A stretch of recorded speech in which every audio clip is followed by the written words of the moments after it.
Você assinou o acordo pré-nupcial, Érica. Você sai com o que entrou, que é absolutamente nada. Marcos riu, o som ecoando pelas paredes de mármore do corredor do tribunal, com o braço em volta de sua amante grávida. Ele achava que tinha vencido. Ele achava que a mulher quieta no casaco barato, tremendo diante dele, estava derrotada. Mas ele não verificou a lista de visitantes. Ele não sabia que o SUV preto encostando na calçada não pertencia a um serviço de táxi, mas ao maior rival do Grupo Estrela. Marcos estava prestes a aprender que o silêncio não é fraqueza. É apenas a calmaria antes da tempestade. A chuva em São Paulo sempre parecia um aviso, mas naquela terça-feira à noite parecia um veredicto. Érica estava parada junto à janela do chão, ao teto da cobertura, no 42º andar, observando as luzes da cidade, borradas pelo temporal que caía sobre a Avenida Faria Lima. Atrás dela, o som de um zíper sendo fechado com força era o único ruído na sala de estar, ampla e estéril. "Você está me ouvindo?" A voz de Marcos era afiada, uma faca serrilhada que vinha cortando sua autoestima há 3 anos. Érica virou-se lentamente. Seu marido, Marcos Vasconcelos, estava parado perto da porta, uma mala de couro aos seus pés. Não era a mala dele, era a dela, a coisa velha e surrada que ela trouxera consigo quando se mudou 3 anos atrás. "Eu ouvi você, Marcos", disse ela suavemente. Sua voz estava firme, embora suas mãos tremessem dentro dos bolsos de seu cardigã. "Você quer que eu saia?" "Eu não apenas quero que você saia, Érica. Eu estou te colocando para fora, esta noite." Ele verificou seu Rolex, um relógio de platina que ela sabia que custava mais do que a aposentadoria inteira de seu pai. "Lídia vai se mudar amanhã de manhã. Não quero que ela veja sua bagunça. Faz mal para a energia do bebê." A menção do nome Lídia enviou uma pontada fria através do peito de Érica. Lídia não era apenas uma mulher qualquer. Ela era a assistente pessoal de Marcos, uma mulher para quem Érica havia preparado o jantar, uma mulher a quem Érica havia agradecido por organizar a agenda de Marcos para que ele pudesse estar em casa no aniversário de casamento deles. Um aniversário que ele passou trocando mensagens com Lídia por baixo da mesa de jantar. "Ela está grávida", afirmou Érica, não perguntando. Os rumores haviam chegado a ela semanas atrás, sussurrados pelo porteiro e pela equipe de limpeza, que olhavam para Érica com pena. Por meses, Marcos sorria com desdém, ajustando sua gravata de seda. "É um menino, um herdeiro, algo que você claramente não podia oferecer." Esse foi o golpe mais baixo. Marcos sabia sobre as complicações, as visitas discretas ao Dr. Hélio, as lágrimas derramadas no banheiro de hóspedes. Ele sabia que ela queria uma família mais do que tudo. "Nós temos um contrato de locação, Marcos. Meu nome está no acesso ao prédio." Érica tentou argumentar, embora soubesse que era inútil. Marcos riu, um latido seco e sem humor. Ele caminhou até a mesa de centro e pegou um envelope grosso. Ele o jogou nela. Bateu em seu peito e caiu no chão. "Esse é o pedido de divórcio e um lembrete do acordo pré-nupcial que você assinou. Artigo 4, seção 2. No caso de infidelidade ou dissolução iniciada pelo cônjuge, com maior rendimento devido à incompatibilidade irreconciliável, o cônjuge dependente renuncia a todos os direitos à pensão alimentícia, propriedade e bens." Érica olhou para os papéis. "Eu nunca te traí." "Não importa", zombou Marcos, aproximando-se, pairando sobre ela. "Eu tenho advogados agressivos, Érica. Humberto Lima me representa. Você sabe a taxa horária dele? É mais do que você costumava ganhar em um ano como bibliotecária. Se você lutar contra mim, Vou te enterrar em taxas legais até você implorar por uma caixa de papelão para dormir. Apenas assine os papéis de divórcio amigável, pegue seu lixo e vá embora. Ele chutou a mala em direção a ela. Agora, Erika olhava para o homem com quem se casara.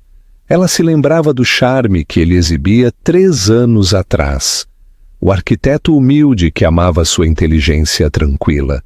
Tudo tinha sido uma fachada. Ele se casou com ela porque ela era segura, uma ninguém de lugar nenhum, que não o desafiaria enquanto ele construía seu império. Ou assim ele pensava.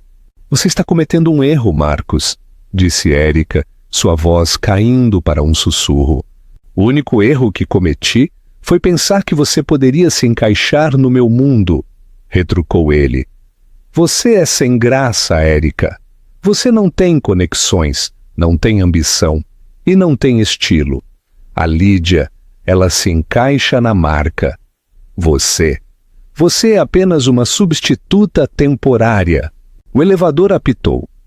As portas privativas se abriram e 2 seguranças, homens que Erika cumprimentava pelo nome todas as manhãs, entraram. Eles olharam para o chão, incapazes de encontrar os olhos dela. Acompanhem a senhora Vasconcelos para fora, ordenou Marcos virando as costas para se servir de um uísque. E peguem o cartão de acesso dela. Senhor Vasconcelos, está chovendo muito lá fora. Um dos guardas, um homem gentil chamado Jorge, murmurou. Não é problema meu, Jorge. Faça seu trabalho ou encontrarei alguém que fará. Erika levantou a mão para impedir Jorge de agarrar seu braço. Está tudo bem, Jorge. Eu posso andar. Ela se abaixou e pegou o envelope e sua mala. Ela não pegou suas roupas, não pegou as joias que ele havia comprado para oportunidades de foto. Não pegou o iPad ou os cartões de crédito. Ela pegou apenas a mala com que veio. Ao chegar ao elevador, ela parou e olhou para trás, para Marcos. Ele estava bebericando sua bebida, admirando seu reflexo na janela escurecida. Marcos, disse ela. Ele não se virou. Adeus, Erika. Espero que você se lembre deste momento, disse ela, sua voz assustadoramente calma. Espero que você se lembre exatamente de como foi se sentir tão poderoso assim.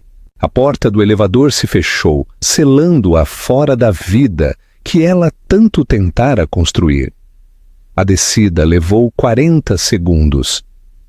Quando Erika saiu do saguão da torre de obsidiana, o vento frio bateu em seu rosto instantaneamente. A chuva era torrencial. Ela não tinha guarda-chuva. Ela arrastou sua mala para a calçada molhada da Avenida Faria Lima. Ela tinha 200 reais no bolso. Sua conta bancária pessoal havia sido drenada. Marcos tinha acesso conjunto e, provavelmente, a congelara. Litígio pendente.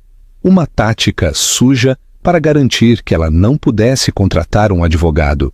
Ela andou 2 quarteirões, seus tênis encharcando, até encontrar o toldo de uma cafeteria fechada. Ela estremeceu, puxando seu casaco com mais força. Os transeuntes a ignoravam. Para eles, ela era apenas mais uma figura trágica na noite da cidade grande. Mas Erika não estava chorando. Ela enfiou a mão no forro interno de sua mala, rasgando uma pequena costura que havia feito anos atrás. Seus dedos roçaram um pedaço frio e duro de plástico, um celular descartável e um pequeno caderno com um único número escrito na primeira página. Ela havia prometido a si mesma que nunca faria essa ligação. Ela havia deixado aquele mundo para trás, 10 anos atrás, para viver uma vida normal e humilde, longe dos holofotes, longe da pressão, longe dele. Ela queria ser amada por quem ela era, não pelo nome com o qual nasceu. Marcos amara Erika, a bibliotecária, mas ele a destruíra. Agora ele ia conhecer Erika Queiroz. Ela ligou o telefone antigo.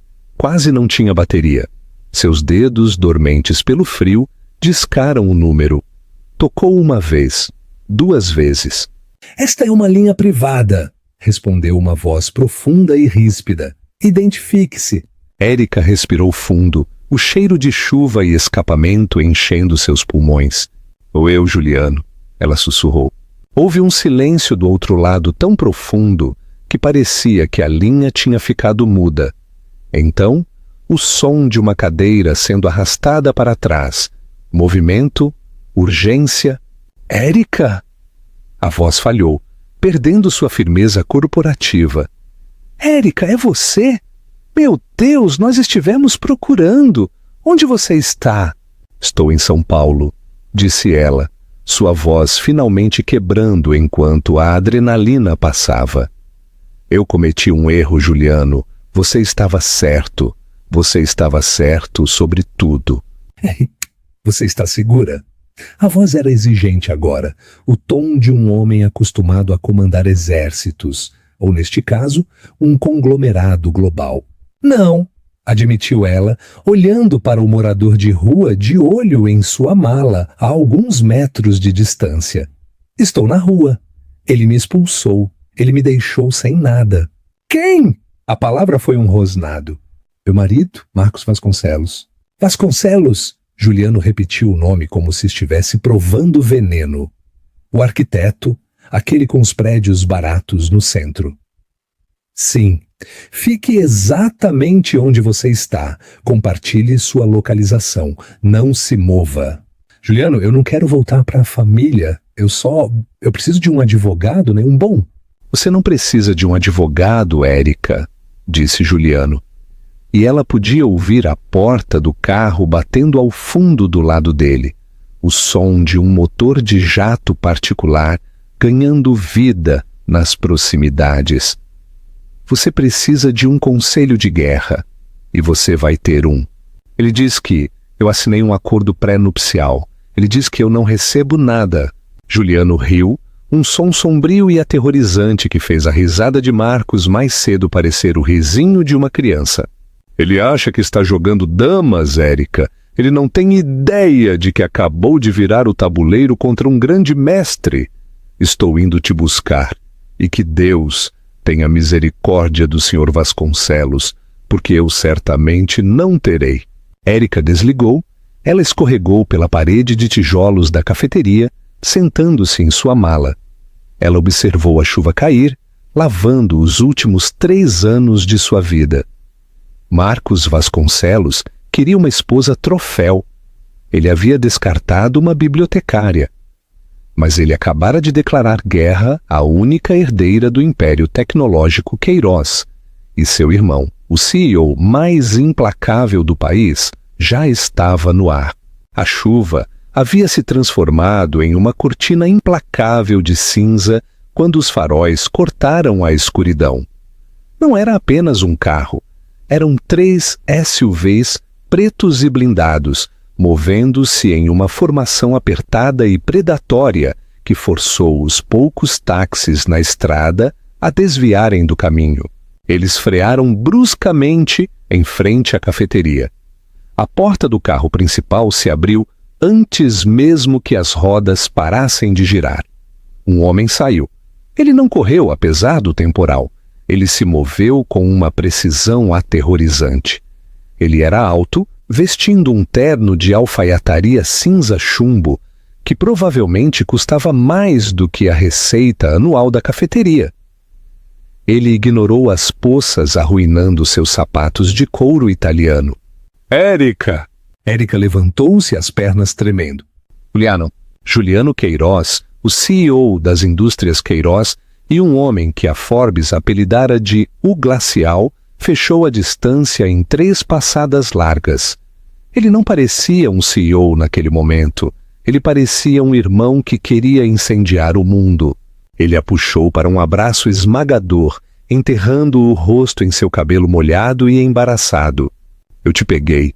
Ele sussurrou, sua voz tremendo com uma rara demonstração de emoção. Eu te peguei, Érica.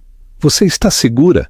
Ele se afastou, segurando os ombros dela, seus olhos examinando seu rosto. Ele viu o vermelho contornando seus olhos, o vazio de suas bochechas, o casaco barato e encharcado. Seu maxilar apertou tanto que um músculo saltou sob sua orelha. Ele te bateu? Juliano perguntou, sua voz perigosamente baixa. Não, disse Érica, limpando a chuva do rosto. Ele me quebrou, Juliano. Ele me jogou fora como se eu fosse lixo. Juliano virou-se para os homens grandes que haviam saído dos veículos de escolta, sua equipe de segurança pessoal. Peguem a mala dela. Coloquem-na no carro do meio comigo. Liguem para o piloto e digam a ele que não vamos partir esta noite. Reservem o andar da cobertura no Hotel Fasano. E coloquem o Dr. Hélio no telefone. Quero que ela seja examinada. Pois sim, Sr. Queiroz. O chefe da segurança assentiu, pegando a mala surrada de Érica com mais respeito do que Marcos jamais demonstrara a ela. Dentro do calor do SUV, cercada por assentos de couro aquecidos e o zumbido suave do motor, Érica finalmente desabou. Ela chorou pelos 3 anos de mentiras, chorou pelo bebê que não conseguiu carregar e pelo marido que a culpava por isso. Ela chorou pela tola que tinha sido, pensando que poderia escapar da sombra de sua família e encontrar alguém que a amasse, não o seu dinheiro. Juliano sentou-se ao lado dela, segurando sua mão silenciosamente, deixando-a chorar. Ele não ofereceu clichês. Ele simplesmente lhe entregou um lenço de seda e esperou. Quando as lágrimas finalmente diminuíram, o carro estava se movendo suavemente pelas ruas de São Paulo. Eu te disse, sussurrou Érica, olhando pela janela. 10 anos atrás, eu te disse que queria ser normal. Mudei meu nome para Érica Vasconcelos. Bem, Érica Lopes antes disso. Eu queria uma vida onde as pessoas não olhassem para mim e vissem cifrões. E eu respeitei isso, disse Juliano suavemente. Mantive a família afastada. Deixei você morar naquele apartamento. Deixei você trabalhar na biblioteca.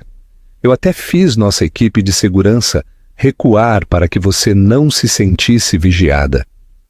Ele fez uma pausa, o aperto em sua mão aumentando. Mas eu nunca parei de verificar os relatórios de antecedentes. Eu sabia sobre a amante, Érica. Érica virou a cabeça rapidamente. Você sabia? Por 2 meses. Eu tenho um dossiê sobre Lídia Cruz que tem 7 centímetros de espessura. Eu estava esperando você ver. Eu não podia interferir sem quebrar nosso acordo.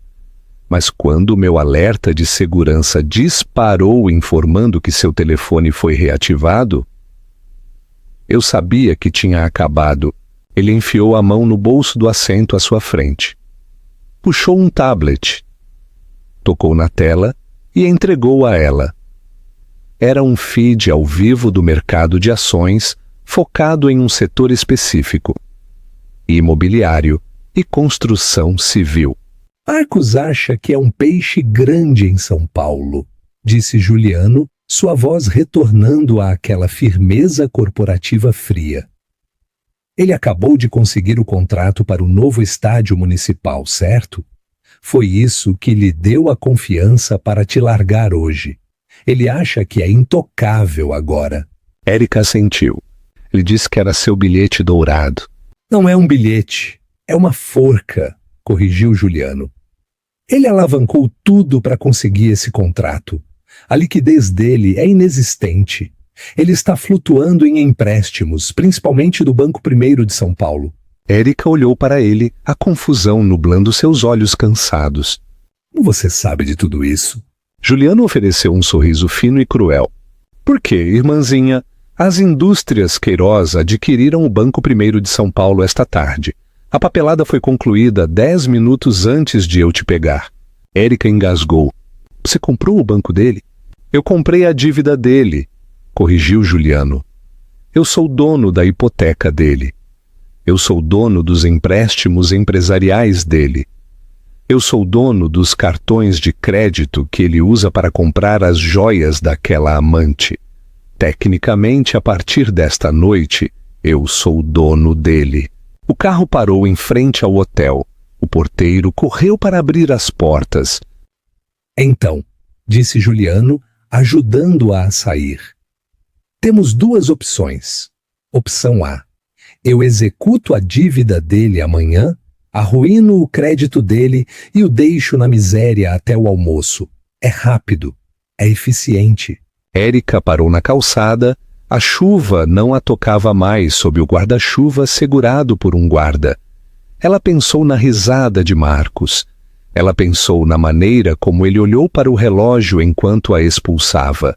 Ela pensou em Lídia se mudando para sua casa, tocando suas coisas. Não, disse Érica, sua voz endurecendo.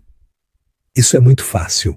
Ele precisa sentir, ele precisa ficar em um tribunal e pensar que está ganhando, só para que possamos ver a esperança deixar seus olhos. Juliano sorriu e pela primeira vez pareceu verdadeiramente feliz. Opção B, então. A queima lenta. Vamos te dar um banho quente e uma refeição. Amanhã, vamos às compras. Se você vai para a guerra, Érica, você precisa parecer uma Queiroz. 3 dias depois, Marcos Vasconcelos estava no centro de sua sala de estar, com uma taça de champanhe na mão. A chuva havia parado e o horizonte de São Paulo estava brilhando. Amor, você acha que este sofá cinza funciona? Lídia gritou. Ela já estava redecorando. As poltronas vintage aconchegantes de Érica haviam desaparecido, substituídas por móveis italianos modernos e angulosos que pareciam desconfortáveis, mas caros.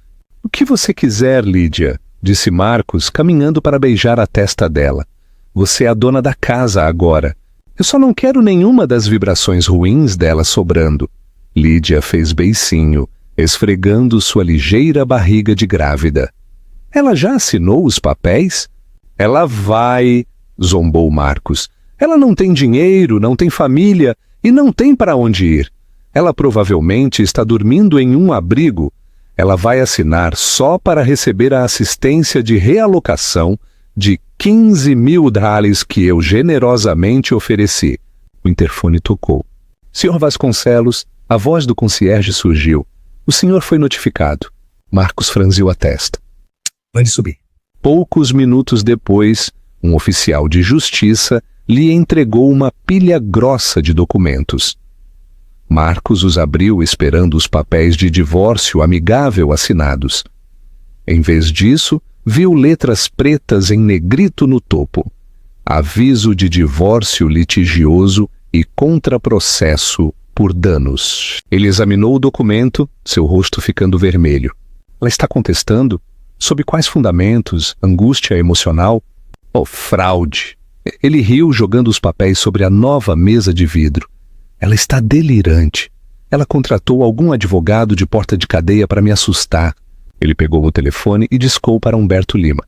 Humberto, minha ex está tentando revidar. Eu vi o processo eletronicamente, Marcos. A voz de Humberto era suave, entediada. É adorável. Eles entraram com o pedido no Tribunal de Justiça de São Paulo. A audiência está marcada para sexta-feira. Moção de emergência para pensão alimentícia. Pensão alimentícia? Marcos rugiu. O pré-nupcial anula isso. Exatamente. Nós entraremos no tribunal, acenaremos com o pré-nupcial e o juiz jogará o caso dela fora em 10 minutos. Vai te custar 1 hora do meu tempo, mas será divertido vê-la se contorcer. Você quer fazer um acordo? De jeito nenhum, cuspiu Marcos. Eu quero esmagá-la. Quero que ela fique lá e ouça enquanto o juiz diz que ela não vale nada. Sexta-feira às 9 da manhã, então. Use o terno azul marinho. Ele projeta autoridade. O tribunal cheirava a cera de piso e café amanhecido. Marcos sentou-se à mesa do réu, parecendo impecável em seu terno azul marinho. Lídia sentou-se na galeria atrás dele, usando um vestido branco que enfatizava sua gravidez, desempenhando o papel da futura esposa solidária. Humberto Lima sentou-se ao lado de Marcos, verificando seus e-mails em um iPad banhado a ouro. Relaxe, Marcos. Isso é rotina. Eu só quero acabar logo com isso, murmurou Marcos, batendo o pé. Às 8h55, as pesadas portas de carvalho se abriram. Marcos se virou, esperando ver Érica em seu cardigã cinza brega, parecendo aterrorizada. Uma mulher entrou. Era Érica, mas não era a Érica que ele conhecia. Ela usava um terno creme que fora adaptado com precisão milimétrica ao corpo dela. Era elegante, sofisticado e gritava dinheiro. Seu cabelo, geralmente preso em um coque bagunçado, estava solto em ondas suaves e brilhantes. Ela usava óculos escuros enormes que removeu lentamente, revelando olhos claros e focados. Mas foram os sapatos que chamaram a atenção de Lídia na fileira de trás. Louboutins de sola vermelha, do tipo que Lídia vinha implorando a Marcos para comprar para ela há meses. Quem pagou por isso? Marcos sussurrou para Humberto, franzindo a testa. Ela não tinha 1 centavo há 3 dias. Cartões de crédito, provavelmente, descartou Humberto. Dívida parece ruim em uma audiência de divórcio. Vamos usar isso. Érica caminhou até a mesa do autor e sentou-se sozinha. Ela colocou uma única pasta fina sobre a mesa. Ela não olhou para Marcos. Ela não olhou para Lídia. Ela olhou diretamente para a bancada vazia do juiz. Onde está o advogado dela? Marcos zombou. Ele a abandonou? Ela está se representando? Humberto riu. Pro C. Oh, isso vai ser um massacre. Os juízes odeiam litigantes que se representam. Eles desperdiçam tempo. Todos de pé, anunciou o oficial de justiça. A meritíssima juíza Cátia Andrade presidindo. A juíza Andrade, uma mulher severa com reputação de tolerância zero para bobagens, assumiu a bancada. Ela arrumou seus papéis. Caso número 49 de 2801, Vasconcelos Vedes Vasconcelos. Partes presentes? Humberto Lima pelo réu, Marcos Vasconcelos. Humberto levantou-se abotoando o paletó, projetando charme confiante. Pronto para prosseguir, excelência. Temos uma moção para rejeição baseada em um acordo pré-nupcial. E pelo autor? A juíza olhou para Érica. Senhora Vasconcelos, a senhora está se representando? Érica levantou-se. Sua voz era firme, projetando-se para o fundo da sala. Não, excelência. Meu advogado está chegando. Ele teve que passar pela segurança. O tribunal começa às 9h, senhora Vasconcelos. A juíza retrucou. Se ele não estiver aqui em... Pai. As portas duplas no fundo do tribunal se abriram com força. A sala ficou em silêncio. Caminhando pelo corredor central, estava uma falange de 5 advogados em ternos pretos combinando. Eles se moviam em perfeita sincronia, carregando pastas que pareciam caixas de armas. Liderando-os estava um homem que sugou o oxigênio da sala. Ele era alto, imponente, com um maxilar que poderia cortar vidro. Ele usava um terno de 3 peças que fazia a roupa cara de Humberto Lima parecer que veio de uma liquidação. Marcos sentiu um calafrio percorrer sua espinha. Ele reconheceu aquele rosto. Todo mundo no mundo dos negócios reconhecia aquele rosto. Estava na capa da Forbes Brasil no mês passado. Era Juliano Queiroz, o CEO bilionário do conglomerado Queiroz, um dos homens mais poderosos do Brasil. O cérebro de Marcos entrou em curto-circuito. Por que Juliano Queiroz está aqui? Ele comprou o tribunal? Juliano não parou na galeria. Ele caminhou direto pelo portão giratório, passou por Marcos, ignorando-o como se fosse um móvel, e parou ao lado de Érica. Ele colocou a mão no ombro dela, um gesto de absoluta proteção e domínio. Juliano Queiroz, anunciou ele, sua voz profunda e ressonante, enchendo o tribunal sem microfone. Representando a autora, Érica Queiroz. Um suspiro percorreu o tribunal. O estenógrafo parou de digitar. Até a juíza Andrade olhou por cima dos óculos, suas sobrancelhas se erguendo. Queiroz, sussurrou Marcos, seu rosto drenando de cor. Ele olhou para Humberto. Por que ele a chamou de Queiroz? Humberto Lima não estava mais verificando seu e-mail. Ele estava olhando para Juliano com a expressão de um homem que percebe que trouxe uma faca para uma guerra nuclear. Suas mãos estavam realmente tremendo. Excelência, gaguejou Humberto levantando-se, seu charme suave evaporando. Eu não sabia que o Sr. Queiroz era um advogado licenciado neste estado, ou licenciado em Nova York, Londres e São Paulo, disse Juliano friamente, sem nem olhar para Humberto. Ele tirou um documento de sua pasta e o deslizou em direção à juíza. Minhas credenciais, Excelência, e meu aviso de comparecimento. Juliano virou-se lentamente para encarar Marcos. Seus olhos eram frios, mortos e aterrorizantes. E apenas para constar, acrescentou Juliano, dirigindo-se à sala, mas travando os olhos em Marcos. O nome da autora não é Vasconcelos. Ela reverteu ao seu nome de solteira. Acredito que o réu o conheça. Ou talvez... Juliano sorriu, um tubarão mostrando os dentes. Ele nunca se deu ao trabalho de perguntar quem sua esposa realmente era. Marcos afundou na cadeira. Ele olhou para Érica. Realmente olhou para ela. E pela primeira vez ele viu a semelhança. O mesmo nariz, o mesmo queixo afiado. Ele não tinha se casado com uma ninguém. Ele tinha se casado com a herdeira de um império que ele só poderia sonhar em tocar. E ele tinha acabado de dizer a ela para sair sem nada. Pronto para prosseguir, Excelência, disse Juliano. O silêncio no tribunal era absoluto. Era o tipo de silêncio geralmente reservado para funerais ou o momento em que um veredicto é lido. Humberto Lima, um homem que cobrava 3.000 barreais por hora e se orgulhava de nunca ser surpreendido, estava olhando para seu iPad como se ele tivesse acabado de mordê-lo. Ele tocava freneticamente na tela, procurando por Érica Queiroz. Quando os resultados da pesquisa carregaram, seu rosto foi de pálido para fantasmagórico. E Sr. Lima, a juíza Andrade solicitou, sua paciência diminuindo. O senhor está pronto para abordar a moção de rejeição? Humberto engoliu em seco, afrouxando a gravata. Sim, Excelência.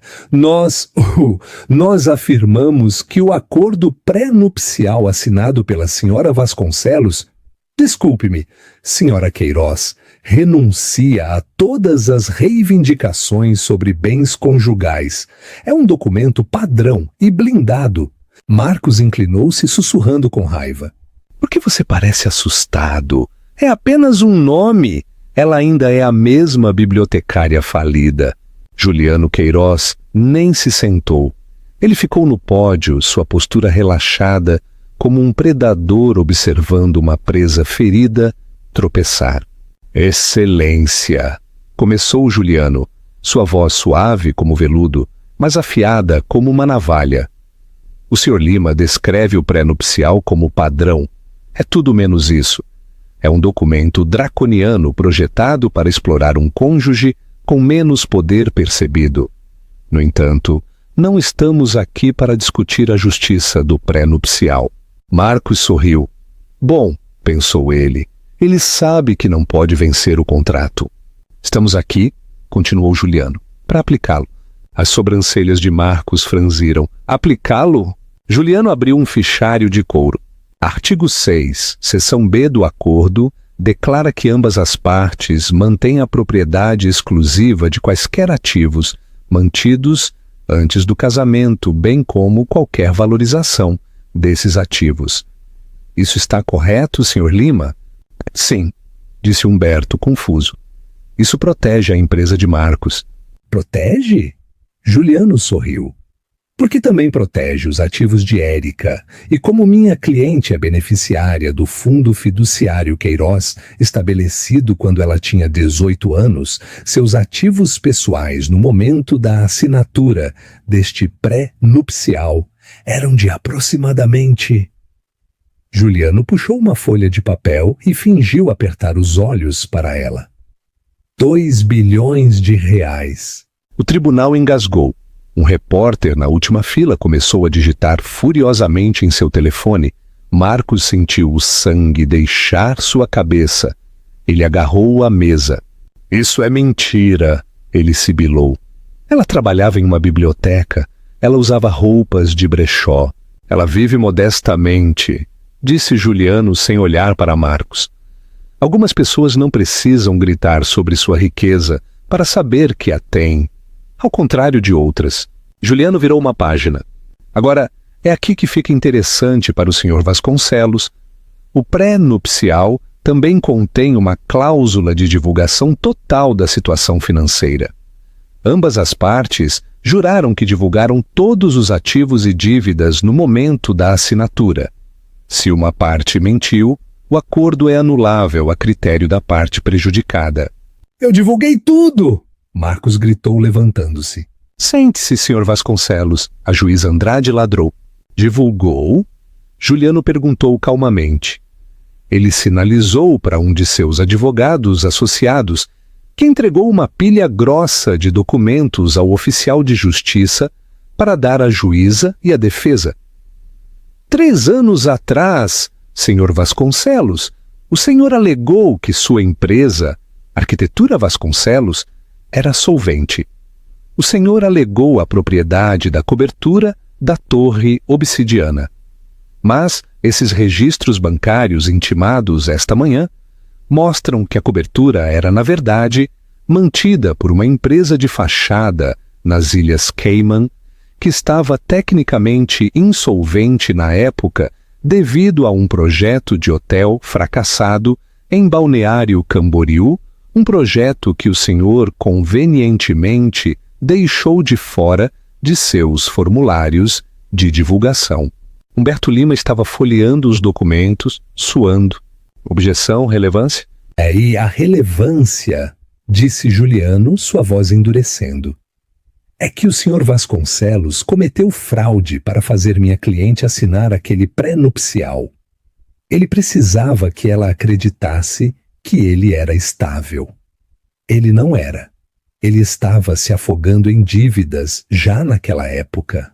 Mas aqui está a reviravolta, meritíssima. Juliano inclinou-se para a frente, seus olhos fixos em Marcos. Como o Sr. Vasconcelos cometeu fraude, poderíamos anular o pré-nupcial. Mas não vamos. Nós escolhemos aplicar a cláusula de penalidade. Artigo 9. Se for descoberto que uma das partes ocultou dívidas superiores a 500 mil, ela perde 50% de sua valorização conjugal para o outro cônjuge como penalidade. Juliano fez uma pausa para efeito. A empresa do Sr. Vasconcelos cresceu em valor nos últimos 3 anos, principalmente devido ao contrato do estádio municipal que ele acabou de ganhar. Um contrato que ele ganhou usando projetos que, nós provaremos, foram fortemente influenciados pela contribuição não creditada de minha cliente. Ela é uma bibliotecária! Marcos gritou, perdendo o controle. Ela não sabe nada sobre arquitetura. Érica levantou-se então. Ela não precisava da ajuda de Juliano para isso. Ela olhou Marcos nos olhos. Quem corrigiu os cálculos de carga no rascunho da ala oeste, Marcos? Ela perguntou suavemente. Quem sugeriu o uso de madeira laminada cruzada para diminuir a pegada de carbono, que é a única razão pela qual a prefeitura aprovou sua proposta? Você estava bêbado de uísque naquela noite. Eu sentei no seu computador e consertei sua bagunça. A boca de Marcos se abriu, mas nenhum som saiu. Ele se lembrava. Lembrava-se de acordar e encontrar o trabalho feito presumindo que o tivesse feito durante um apagão. Ele nunca perguntou, ele apenas assumiu o crédito. Estamos congelando os ativos do Sr. Vasconcelos, aguardando uma auditoria de sua verdadeira situação financeira, concluiu Juliano. E estamos processando por 50% da arquitetura Vasconcelos, mais taxas legais. E como minha taxa horária é significativamente mais alta que a do Sr. Lima, essa será uma conta cara. A juíza Andrade olhou para as evidências. Ela olhou para Marcos, que agora tremia. A moção de rejeição negada. A juíza decidiu batendo o martelo. Ordem de restrição temporária sobre todos os ativos da arquitetura Vasconcelos concedida.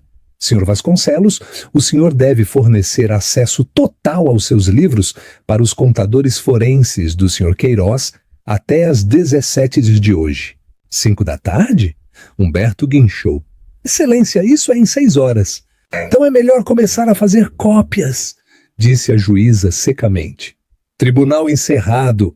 A saída do tribunal foi um corredor polonês. A imprensa já tinha sentido o cheiro do nome Queiroz. Câmeras disparavam.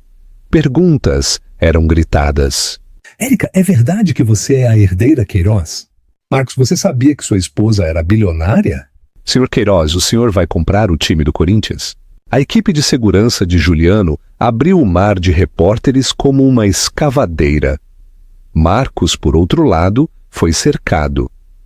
Ele empurrou através dos microfones, seu rosto uma máscara de pânico.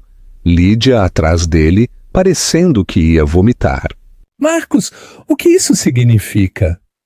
Lídia sibilou enquanto eles entravam no Mercedes dele. Ela realmente fica com metade da empresa? Cale a boca, Lídia! Marcos bateu no volante. Ela não fica com nada. É um truque. É tudo fumaça e espelhos. Eu sou o arquiteto. Eu sou o talento. Eles não podem me tocar. Mas suas mãos tremiam tanto que ele não conseguia colocar a chave na ignição. Ele dirigiu como um maníaco de volta aos escritórios da arquitetura Vasconcelos na Avenida Paulista. Ele precisava triturar documentos. Ele precisava esconder os e-mails sobre o fracasso em Camboriú. Ele precisava mover o dinheiro das contas offshore antes que o congelamento entrasse em vigor.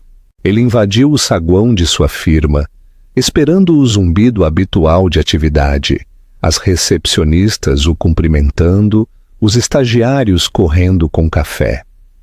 Em vez disso, o saguão estava em silêncio mortal.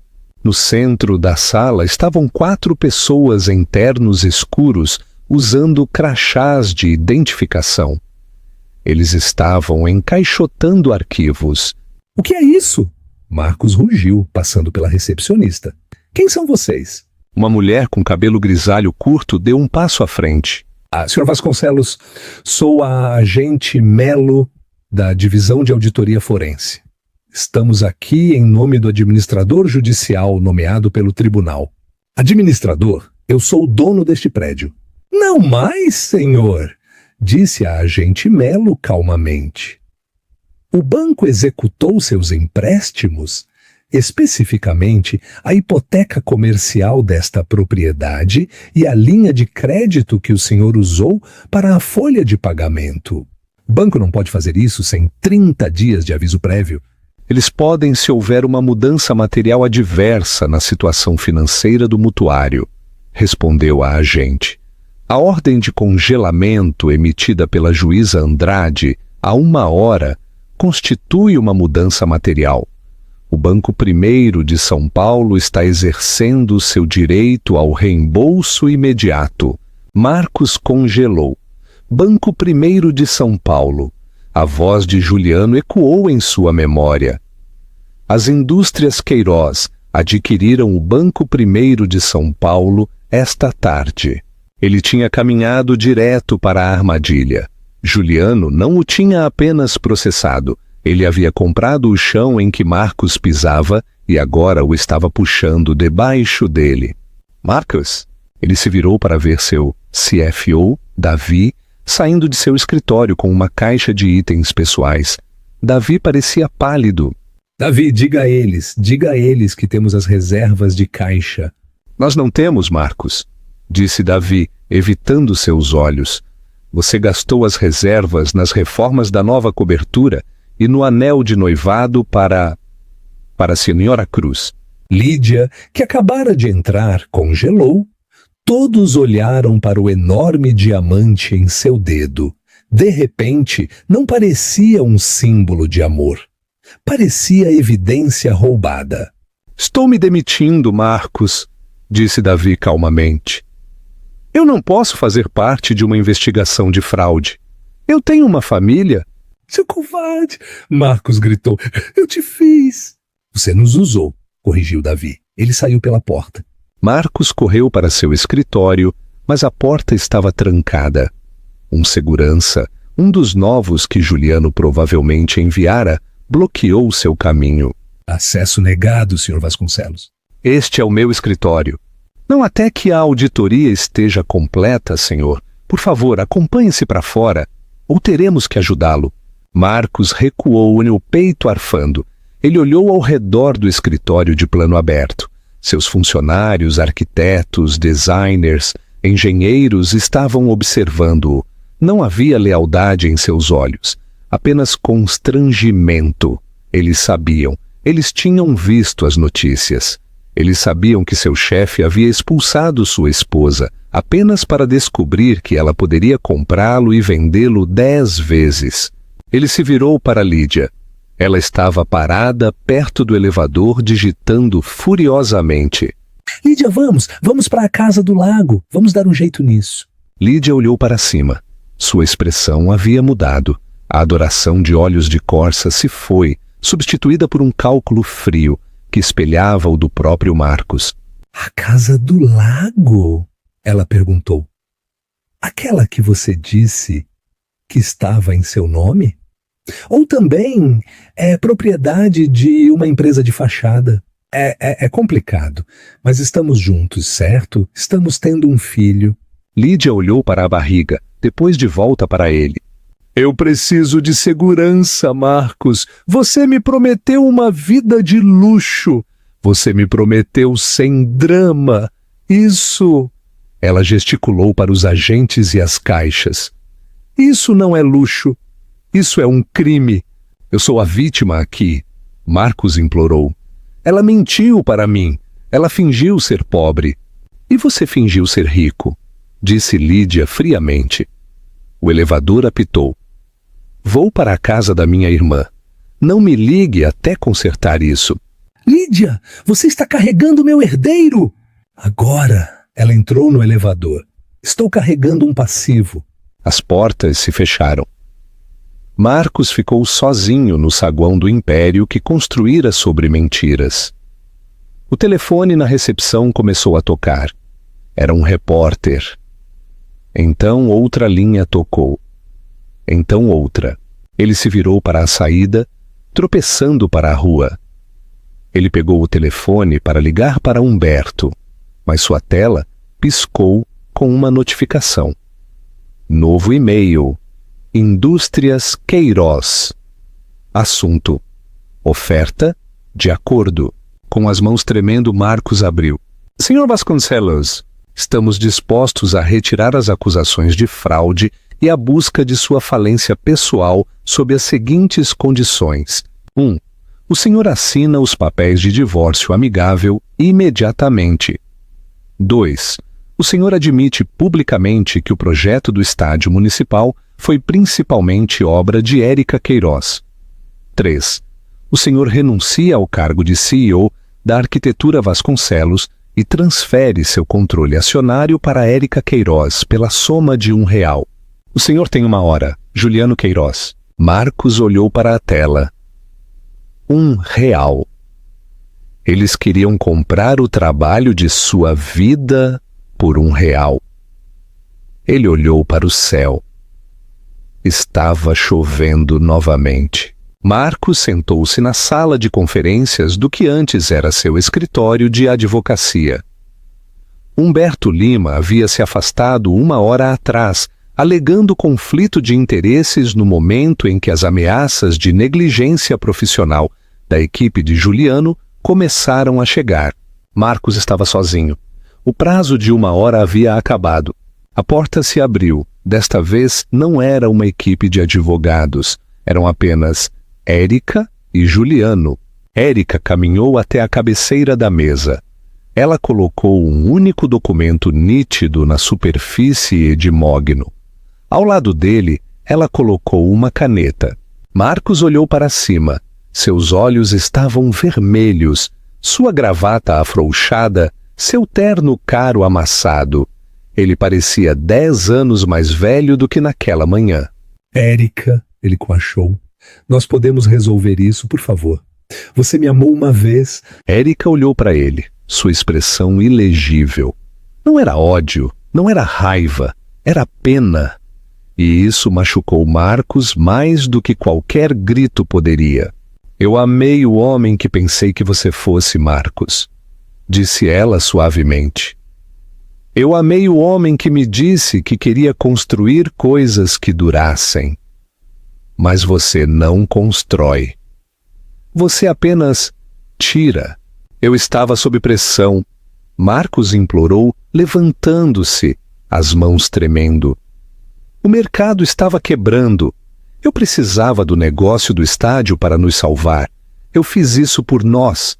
Não minta! Juliano cortou. Sua voz como um estalo de chicote. Ele permaneceu de pé perto da porta, uma sentinela silenciosa. Não insulte a inteligência dela. Você fez isso pelo seu ego. Você fez isso para poder comprar um barco maior e substituir sua esposa por uma modelo mais jovem. Marcos afundou de volta. Eu assinar isso, não terei nada. Minha reputação será destruída. Nunca mais trabalharei nesta cidade. Sua reputação já está destruída, disse Érica. O ciclo de notícias é rápido, Marcos. O Twitter já está em alta com Mensar Fraude Vasconcelos. O Instituto de Arquitetos do Brasil suspendeu sua licença aguardando uma investigação. Acabou. Ela bateu no papel. Isso é uma misericórdia, Marcos. Você assina isso e Juliano cancela a equipe forense. Você evita a prisão por fraude bancária. Você sai livre, quebrado, mas livre. Marcos olhou para o documento. Transferência de propriedade. Consideração. Munshikers. E Lídia, Marcos sussurrou. Lídia ligou para meu escritório há 20 minutos, disse Juliano, verificando o relógio. Ela está fazendo um acordo. Ela está trocando informações sobre suas contas offshore em troca de imunidade. Ela não vai voltar, Marcos. O silêncio se estendeu, pesado e sufocante. Marcos Vasconcelos, o homem que queria ser rei, pegou a caneta. Sua mão tremia tão violentamente que a tinta borrou na página. Ele assinou. Ele empurrou o papel em direção a Érica. Érica enfiou a mão no bolso. Ela tirou uma nota de R$1 amassada. Era velha, macia pelo uso. Aqui, disse ela, deslizando-a pela mesa. Marcos olhou para a nota de R$1. A efígie da República olhou de volta. Pegue, ordenou Érica. Marcos estendeu a mão e pegou a nota. Parecia papel queimando em sua mão. Saia, disse Juliano. Marcos levantou-se. Ele caminhou até a porta, seus passos pesados. Ele parou, a mão na maçaneta, olhando para trás, para a mulher que ele havia subestimado. O que você vai fazer com a empresa? Ele perguntou, sua voz oca. Você é uma bibliotecária. Você não sabe administrar uma firma. Érica sorriu, um sorriso genuíno e brilhante que ele não via há anos. Eu não vou administrá-la, Marcos. Eu vou desmantelá-la e então vou construir algo real. Marcos saiu para o corredor. O elevador estava esperando. Ele entrou, as portas se fecharam e ele desceu para a obscuridade. O despertador no chão zumbiu às 5h30 da manhã. Um chocalho metálico e áspero que vibrou contra o linóleo fino. Marcos Vasconcelos rolou do colchão. suas costas travando em protesto. Não havia estrado, apenas um box no chão de uma kitnet em Osasco, a quilômetros de distância das torres reluzentes do centro de São Paulo. O ar no quarto cheirava a café solúvel amanhecido e ao cheiro úmido e mofado que parecia se infiltrar pela janela de vidro único. Marcos esfregou o rosto, sentindo a barba por fazer. Ele não fazia a barba há 3 dias. Lâminas de barbear eram caras, e com o salário de um servente de pedreiro, você aprendia a esticar tudo. Ele se vestiu no escuro, calças de brim pesadas que estavam duras de pó, de drywall, uma camisa de flanela que já tinha visto dias melhores e botas de biqueira de aço que apertavam seus dedos. Ele não vestiu um terno italiano. Ele não colocou um Rolex. Ele verificou seus bolsos, chaves, um bilhete único e uma nota de R$1 amassada e macia que ele mantinha dobrada no canto mais fundo de sua carteira. Ele bebeu seu café preto, de pé sobre a pia, olhando para seu reflexo no espelho enferrujado. A arrogância havia sumido de seus olhos, substituída por uma exaustão permanente e assombrada. Hoje era terça-feira, mas não era uma terça-feira qualquer. Marcos pegou 2 ônibus e um trem lotado para chegar à cidade. Ele sentou-se nos fundos, o boné puxado para baixo, evitando contato visual com os passageiros grudados em seus celulares. Ele costumava ser o homem no banco de trás do carro executivo preto, lendo e-mails em um tablet, irritado com o trânsito. Agora ele era o trânsito. Ele desceu na estação Pinheiros e caminhou 6 quarteirões, até a região da Faria Lima. Ele não deveria ter vindo. Ele sabia que era masoquismo, puro e simples. Mas ele não conseguia ficar longe. O canteiro de obras que fora o centro de sua ruína estava terminado. 6 meses atrás, este quarteirão deveria ser a Torre Millennium Vasconcelos, um monumento ao seu ego, uma agulha de vidro perfurando o céu. Ele havia alavancado seu casamento, sua ética e sua alma para construí-lo. Agora, enquanto ele estava do outro lado da rua, encolhido em seu casaco, contra o vento cortante do outono, ele via no que aquilo havia se tornado. A estrutura era mais baixa, mais quente. Os ângulos afiados e agressivos de seu projeto original haviam sido suavizados. A fachada não era de aço frio, era uma mistura de madeira recuperada e paredes verdes vivas que pareciam respirar com a cidade.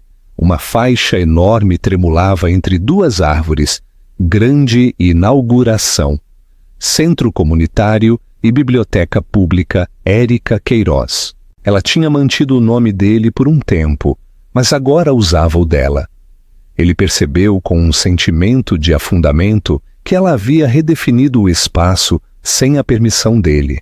Uma multidão estava se reunindo, não apenas as elites ricas que ele costumava cortejar, mas pessoas reais. Estudantes com mochilas pesadas, casais idosos de mãos dadas, jovens mães empurrando carrinhos de bebê. Havia um burburinho de excitação genuína que Marcos nunca conseguira fabricar com todas as suas firmas de relações públicas. E então ele a viu. Érica caminhou para a praça elevada. Marcos parou de respirar por um momento. Ela parecia diferente. Não apenas cara, embora o casaco de cachemir creme que ela usava fosse claramente de alta qualidade, mas livre. A tensão que costumava viver em seus ombros quando ela era casada com ele havia desaparecido.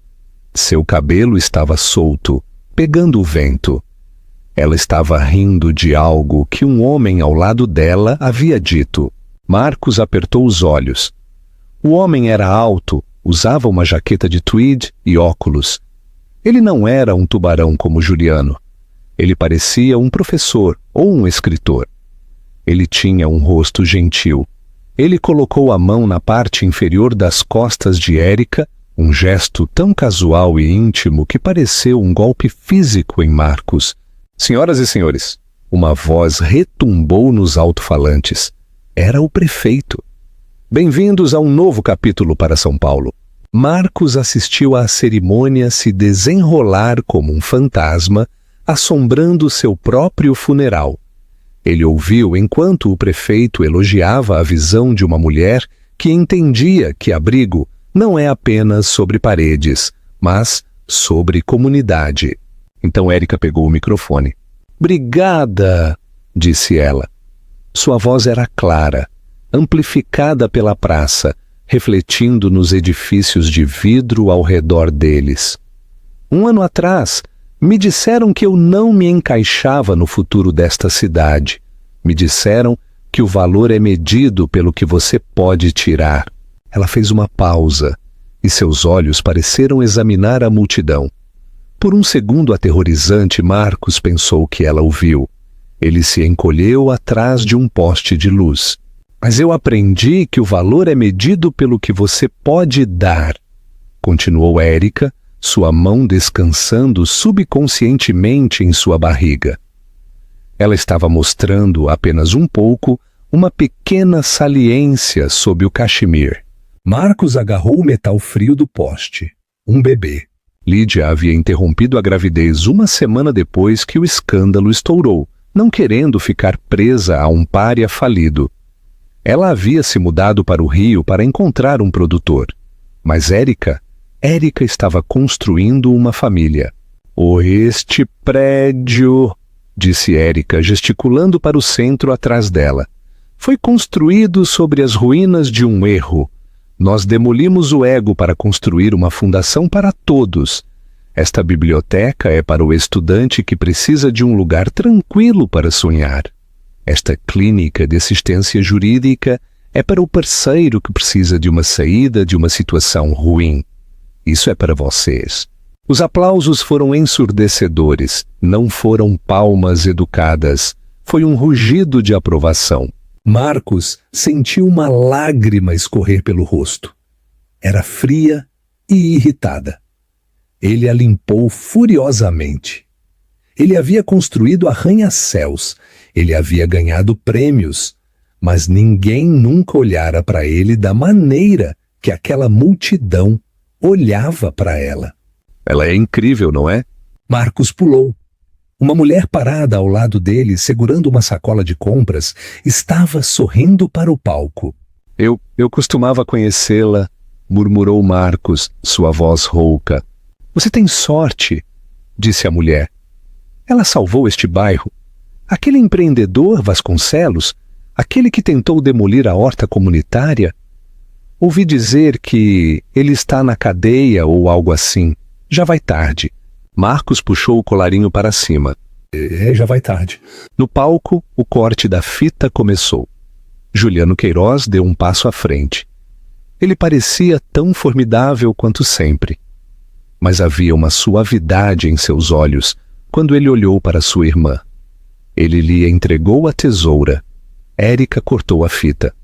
A banda começou a tocar uma música de jazz, confete, biodegradável, feito de folhas recicladas. Choveu. Marcos se virou. Ele não podia mais assistir à alegria. Era muito brilhante e ele estava muito escuro. Ele caminhou pela rua, suas botas pesadas no pavimento. Ele passou por uma loja de móveis de alto padrão, do tipo em que costumava fazer compras com Lídia. Ele viu seu reflexo na vitrine. Um trabalhador de meia-idade cansado, sem nada em seu nome além de uma coluna ruim e uma história em que ninguém acreditaria. Ele enfiou a mão no bolso e tirou a nota de R$1. Ele a alisou contra o vidro da vitrine. Transferência de propriedade. Consideração R$1. Não era apenas o preço de sua empresa. Era o preço de sua arrogância. Era o valor que Érica havia colocado em suas ameaças, seu poder e seu bullying. Ele percebeu então que não tinha apenas perdido seu dinheiro. Ele havia sido apagado. Érica não o destruíra por despeito. Ela simplesmente o superara. Ela transformara a malícia dele em adubo e plantara um jardim sobre ela. Um trocado? Um morador de rua estava sentado em um caixote perto da esquina, sacudindo um copo de papel. Marcos olhou para o homem. Ele olhou para a nota de R$1 em sua mão. Era seu último dinheiro até o pagamento na sexta-feira. Ele precisava dele para um salgado, mas o peso dele em seu bolso parecia chumbo. Era um objeto amaldiçoado, um símbolo de seu fracasso. Aqui, disse Marcos. Ele jogou R$1 no copo. Deus te abençoe, senhor, disse o homem. Não, respondeu Marcos sombriamente. Não vale nada. Ele caminhou em direção ao ponto de ônibus, misturando-se à lavagem cinza da cidade, desaparecendo no fundo do mundo que ele um dia pensou que possuía. De volta à praça, a multidão estava se dispersando, filtrando-se para o saguão quente e bem iluminado do novo centro. Juliano caminhou até Érica, entregando-lhe uma garrafa de água. — Você está bem? Ele perguntou calmamente, seus olhos examinando o perímetro. A segurança disse que avistou um homem correspondente à descrição dele na esquina sudeste. Érica tomou um gole de água. Ela olhou para a esquina onde ficava o ponto de ônibus. Ela viu a rua vazia. Eu sei, disse ela. Eu o senti. Você quer que eu o remova? Posso pedir uma ordem de restrição contra ele. Eu o terei removido até o almoço. Érica balançou a cabeça. Um sorriso pequeno e triste brincando em seus lábios. Ela se virou para olhar para Léo, que estava atualmente mostrando a um grupo de crianças a entrada da sala de leitura infantil. — Não, Juliano, disse ela. Deixe-o assistir. Deixe-o ver como é o poder real. Além disso, ela colocou a mão no braço do irmão. Ele está em uma prisão que ele mesmo fez. As paredes são feitas de arrependimento. E não há condicional para isso. Juliano assentiu lentamente. Você é boa demais para ele. Você sempre foi, mesmo quando estava se escondendo naquela biblioteca. Eu não estava me escondendo, corrigiu Érica, enganchando o braço no dele. Eu estava lendo e aprendi que todo vilão é apenas um herói que esqueceu como amar. Bem, Juliano sorriu abotoando o paletó. Este vilão está com fome e já que você é a filantropa do ano, você vai pagar o almoço. Érica riu, um som que soou claro e verdadeiro, livre do passado. Fechado, mas vamos naquela barraca de pastel na feira da Rua 3? Estou desejando um de carne com pimenta. Pastel de feira? O CEO bilionário ergueu uma sobrancelha. Eu estava pensando no fazano. É pastel, Juliano. É uma democracia agora. Eles desceram os degraus do centro comunitário juntos, o irmão que trouxera o trovão e a irmã que trouxera a chuva, deixando o castelo de vidro estilhaçado para trás para construir algo que finalmente, realmente duraria. A jornada de Érica, de uma esposa silenciada a uma potência da justiça, serve como um lembrete brutal. Nunca confunda silêncio com submissão. Marcos Vasconcelos pensou que tinha todas as cartas porque tinha a voz alta e o emprego chamativo. Ele não percebeu que o verdadeiro poder não precisa gritar. Ele espera. No final, o castelo de vidro que Marcos construiu se despedaçou porque não tinha base na verdade. Ele perdeu não porque Érica tinha um irmão rico, mas porque subestimou o caráter da mulher com quem dormia todas as noites. Ele perseguiu a aparência de sucesso e perdeu a realidade do amor. Érica não apenas tomou o dinheiro dele, ela tomou a narrativa dele. Ela transformou um símbolo de ganância corporativa em um santuário para a comunidade, provando que a melhor vingança não é apenas destruir seu inimigo, é ter sucesso de uma maneira que eles nunca poderiam. Ela saiu com tudo, não porque ela era uma Queiroz, mas porque ela era, finalmente, ela mesma. Se você torceu quando Juliano entrou naquele tribunal, ou se sentiu o poder quando Érica entregou a Marcos aquela única nota de R$1, clique no botão de curtir agora mesmo. Isso nos ajuda a compartilhar mais histórias de justiça e triunfo. O que você teria feito se fosse Érica? Você teria ficado com a empresa ou teria mandado Marcos para a cadeia? Deixe-me saber seu veredicto nos comentários abaixo. Eu leio cada um deles. E não se esqueça de se inscrever e tocar o sino para nunca perder a próxima parte da nossa saga de traição e vingança. Até a próxima! Lembre-se, a verdade sempre vence.